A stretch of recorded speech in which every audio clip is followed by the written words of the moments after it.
ज्योतिर्मय media house सविनय सादर करत आहे श्री अरविंद आणि श्री माताजी यांच्या तत्वज्ञानावर आधारित एक चिंतन. पूर्णयोगाचे अंतरंग. नमस्कार. आज आपण श्रीमाताजींच्या एका खूप महत्त्वाच्या लेखनावर बोलणार आहोत. अंतर्मनात सुसंवाद, विचारांची मांडणी. हो, नमस्कार. आपल्या मनात नाही का सतत विचारांचं एक प्रकारचं मोहोळ उठलेलं असतं, गोंधळ असतो. अगदी. पण हे विचार नक्की येतात कुठून? श्रीमाताजींच्या या लेखनातून आपल्याला या विचारांच्या स्रोतांबद्दल आणि त्यांना कसं हाताळायचं यावर थोडं मार्गदर्शन मिळतं. यातला मूळ मुद्दा किंवा प्रश्न असा आहे की आपल्या डोक्यात जे असंख्य विचार येतात ते खरंच आपले म्हणता येतील का? की ते समाजातून, परिस्थितीतून किंवा इतर कुठून तरी आलेले आहेत? हो, हाच कळीचा मुद्दा आहे. आणि मग जर ते आपले नसतील तर त्यांना ओळखायचं कसं? त्यांची योग्य मांडणी कशी करायची? खरं तर यातली सगळ्यात इंटरेस्टिंग गोष्ट ही आहे की ज्या कल्पना आपल्याला अगदी स्वतःच्या पक्क्या वाटतात त्या कदाचित आपल्या मुळीच नसतील. श्रीमाताजी नेमकं याच गोष्टीवर बोट ठेवतात.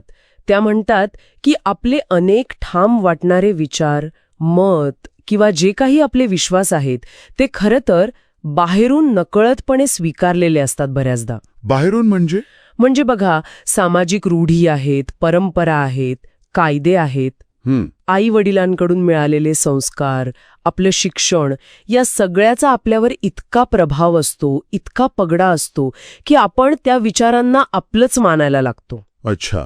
आपण स्वतः खोलवर विचार करून, अनुभवाच्या किंवा ज्ञानाच्या कसोटीवर घासून त्यांना स्वीकारलेलं नसतं बहुतेक वेळा. मग एक प्रकारे आपण इतरांच्या विचारांचे नुसते प्रतिध्वनी बनतो. मग याचा अर्थ आपल्यात स्वतंत्र विचार करण्याची क्षमता कमी होते का? हो, तसंच काहीसं. त्यालाच श्रीमाताजी मानसिक पृथगात्मता नसणं असं म्हणतात. म्हणजे आपली स्वतःची स्वतंत्र अशी एक मानसिक ओळख ती तयारच होत नाही नीटशी. जणू काही आपण भूतकाळातले अनुभव आणि सभोवतालचे जे काही सामूहिक विचार आहेत त्यांच्या लाटांनी घडवले जातो. आपलं मन स्वतःच्या विवेकबुद्धीने विचार करण्याऐवजी नकळतपणे इतरांच्या सूचनांवर चालतं. कल्पना करा, जणू आपलं घर आपण स्वतः विचारपूर्वक न बांधता आजूबाजूला पडलेल्या विटा दगडांनी कसं तरी उभं केलंय. त्याला स्वतःची ओळख नसते, एक सुसूत्रता नसते. हे तर खरंच खूप विचार करायला लावणार आहे. मग यातून बाहेर कसं पडायचं? मार्ग काय? स्वतःचे विचार कसे ओळखायचे आणि ही जी मानसिक पृथगात्मता आपण म्हणालो ती कशी विकसित करायची? श्रीमाताजी एकच मार्ग सांगतात: सततचं चिंतन. आता चिंतन म्हणजे केवळ विचार करत बसणं नाही. अच्छा, मग काय? तर आपल्या मनात येणाऱ्या प्रत्येक कल्पनेला, प्रत्येक मताला जाणीवपूर्वक तपासायला हवं. कसं तपासायचं? आपल्या विवेकबुद्धीच्या कसोटीवर, समानतेच्या तत्वावर आणि सत्यज्ञानाच्या आधारावर स्वतःला प्रश्न विचारायला हवेत की हे मत माझं स्वतःचं आहे की मी कुठेतरी ऐकलं म्हणून किंवा कोणीतरी सांगितलं म्हणून स्वीकारलं आहे?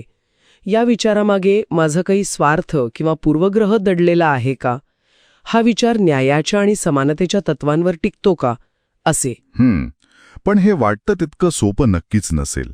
कारण मनात तर एकाच वेळी अनेक परस्पर विरोधी विचार येत असतात की नाही? अगदी. कधी राग येतो, कधी प्रेम वाटतं, कधी स्वार्थ असतो, कधी एकदम परोपकाराची भावना येते. या सगळ्यांची व्यवस्था लावणं म्हणजे मोठं आव्हान आहे हे. नक्कीच. हे एका दिवसाचं काम नाहीये. श्रीमाताजी म्हणतात, जशी आपण रोज घराची साफसफाई करतो तशीच मनातील विचारांची स्वच्छता आणि व्यवस्था रोज लावणं गरजेचं आहे. आणि हे काम पूर्णपणे प्रामाणिकपणे करायला हवं. निष्पक्षपातीपणे. आपल्या वैयक्तिक आवडीनिवडी किंवा आपली सोय काय आहे याच्या पलीकडे जाऊन आपल्या चुका मान्य करण्याची तयारी हवी. आपले पूर्वग्रह ओळखायला हवेत. ही एक प्रकारची सतत चालणारी मानसिक शिस्त झाली, बरोबर? अगदी. आणि ही विचारांची मांडणी, ही शिस्त फक्त पहिली पायरी आहे. यात जर चिकाटी ठेवली तर हळूहळू मनात एक प्रकारची स्पष्टता येते, प्रकाश येतो, सुव्यवस्था येते. पण श्रीमाताजी इथे खूप महत्वाची गोष्ट सांगतात की भविष्यात आपल्याला जे अफाट ज्ञान मिळवायचं आहे त्याच्या तुलनेत ही सुरुवातीची सुव्यवस्था म्हणजे अजूनही गोंधळच आहे आणि हा सुरुवातीचा प्रकाश म्हणजे अंधारच आहे. अच्छा, म्हणजे ही फक्त सुरुवात आहे. होय, कारण जीवन सतत बदलत आहे, ते उत्क्रांत होत आहे. त्यामुळे आपली मानसिकता सुद्धा सतत विकसित व्हायला हवी.